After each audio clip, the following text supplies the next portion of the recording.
জয় রাধে, জয় নিতাই চৈতন্য। আশা করি আপনারা সবাই খুব ভালো আছেন এবং আনন্দিত আছেন। আমরা প্রতিনিয়ত প্রচেষ্টা করে চলেছি ভগবানের কথা, শ্রীমদ্ ভগবদ্গীতা প্রাত্যহিক সকালে আলোচনা এবং সান্ধ্যকালীন ভাগবতিক চর্চা। তো আজকের এই ভিডিওর মধ্যে আমরা আলোচনা করব যে এই কলিযুগের তপস্যা কী, শাস্ত্রে কী বলছেন। অবশ্যই আপনাদেরকে শ্রীমদ্ ভাগবত মহাপুরাণ, সেই শ্রীমদ্ ভাগবত মহাপুরাণের একটি শ্লোকের দ্বারা আমরা এই তথ্য আলোচনা করব।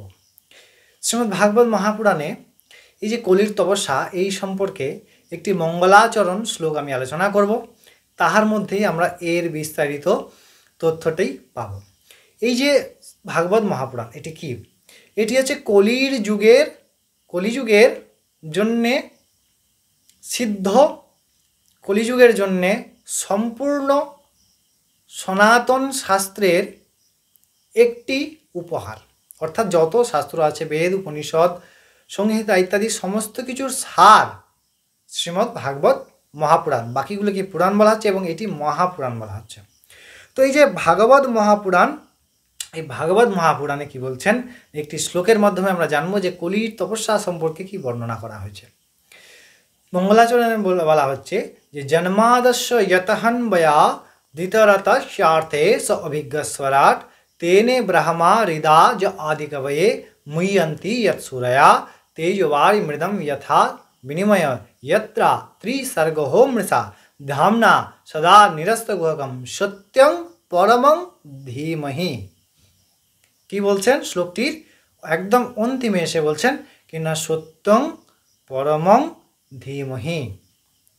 বলছেন সত্য, বিশেষ করে পরম সত্যের ধ্যান করাই একমাত্র কলির তপস্যা।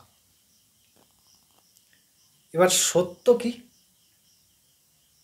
ভগবান ছাড়া দ্বিতীয় কোনো কিছু সত্য নাই, কিন্তু এই জগতেও যে ভগবান কর্ম দিয়েছেন তাতে ভগবান আছেন এবং তাহাতে যা হচ্ছে, যা সত্য তাহা বলাই, সেই পথে চলাই একমাত্র কলির সাধনা।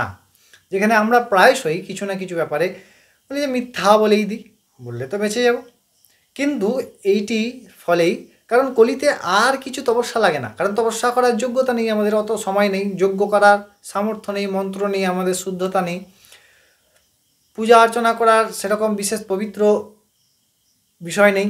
তাহলে পড়ে থাকে কি না, সত্যরূপী ভগবানের পূজা করা এবং এই সত্যের আরেক নির্ণায়ক বস্তু বা আরেক বিষয় হচ্ছে ভগবানের নাম।